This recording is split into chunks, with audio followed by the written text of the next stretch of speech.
Nous venons de terminer les vinifications à Château-Montrose pour ce millésime 2021, millésime qui nous a causé quelques inquiétudes tout au long du cycle végétatif, mais c'est un millésime que je qualifierais de millésime de terroir, et notamment de grand terroir. Pourquoi ce terroir est-il si important? Parce qu'il vient justement compenser un petit peu ce que la nature ne nous donne pas généreusement selon les millésimes et selon les années.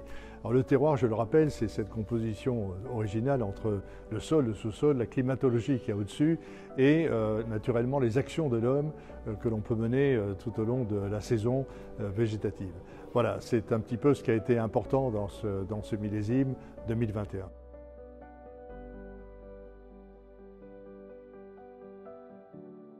La climatologie de ce millésime 2021 a été un petit peu particulière. Elle me rappelle ceux qu'on a vécu dans les années 70, 80 à Bordeaux. C'est donc une climatologie assez typique de Bordeaux, qui est un mélange de climat océanique, de climat quelquefois méditerranéen.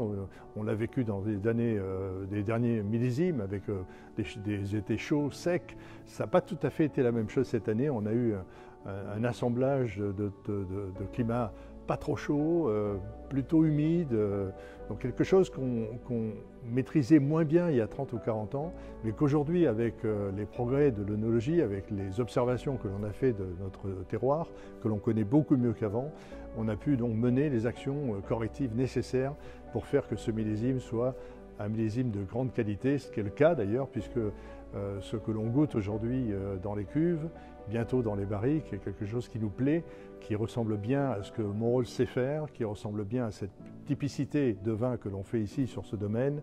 Et bref, un millésime tout à fait de très belle facture et qui, je pense, fera plaisir à découvrir dans quelques mois.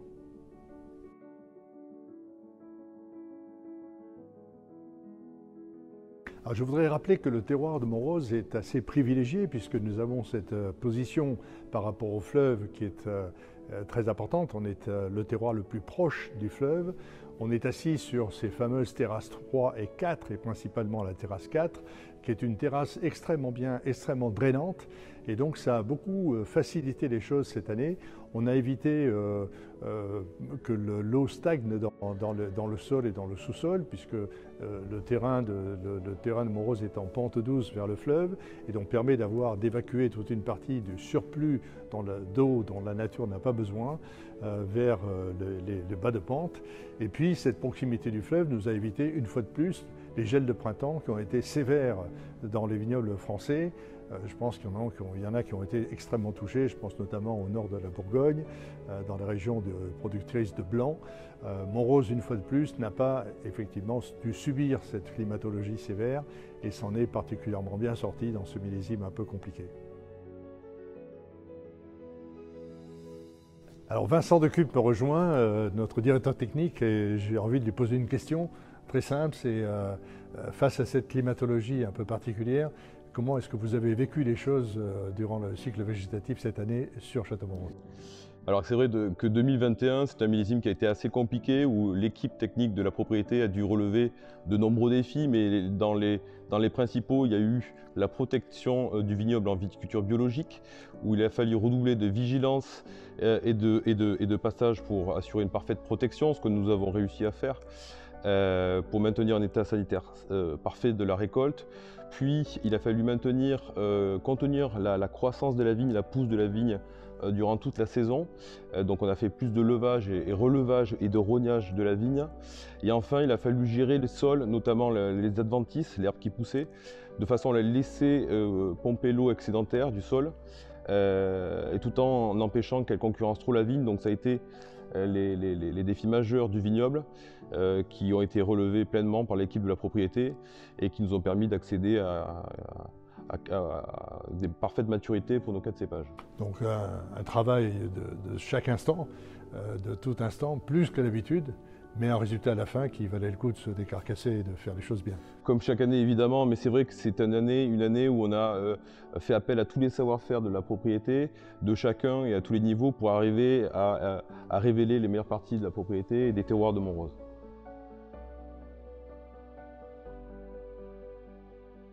Alors Vincent, dernière étape à la vigne pour signer ce millésime, à la vigne, les vendanges.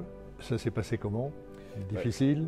Oui, alors les vendanges également, elles ont été plus compliquées que d'habitude sur la date de récolte, particulièrement cette année, puisqu'on a constaté des évolutions sur les contrôles de maturité des baies qui étaient plus lentes que d'habitude, de façon un peu atypique, ce qui a brouillé la lecture du millésime, qui a un peu brouillé les cartes.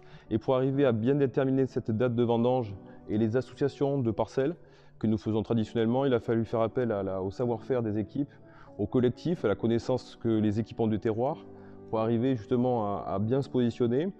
On a démarré les vendanges assez sereinement le 21 septembre, on a fini le 6 octobre, pendant 11 jours, où on a ramassé à parfaite maturité nos 4 cépages, on a créé plus de 60 lots,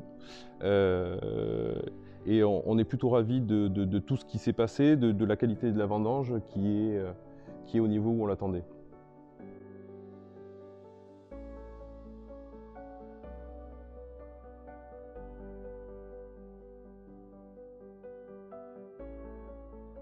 Alors nous sommes en salle de dégustation avec Vincent, devant des échantillons de chacun des 4 cépages qui composent l'assemblage de Château-Montrose chaque année, avec des pourcentages différents. Et j'ai une première question que je voudrais vous poser. Ce millésime, il vous fait penser un petit peu à quel millésime? C'est une question qu'on nous pose souvent, de faire des comparaisons, mais celui-ci vous fait penser un petit peu à quel millésime produit récemment à la propriété?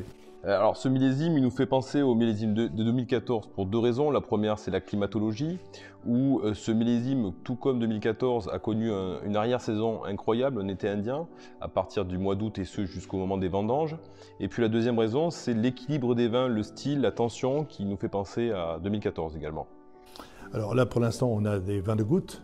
On n'a pas encore vraiment goûté les presses. Et pourtant, les presses, cette année, vont peut-être jouer un rôle. Elles en jouent un chaque année, mais cette année vont jouer un rôle peut-être intéressant. Oui, tout à fait. Chaque année, les vins de presse, c'est un élément important et bonificateur des assemblages. Mais cette année, c'est vraiment un vin qui va pouvoir densifier l'assemblage, lui donner une vraie personnalité, une vraie trame qui sera bénéfique pour l'assemblage.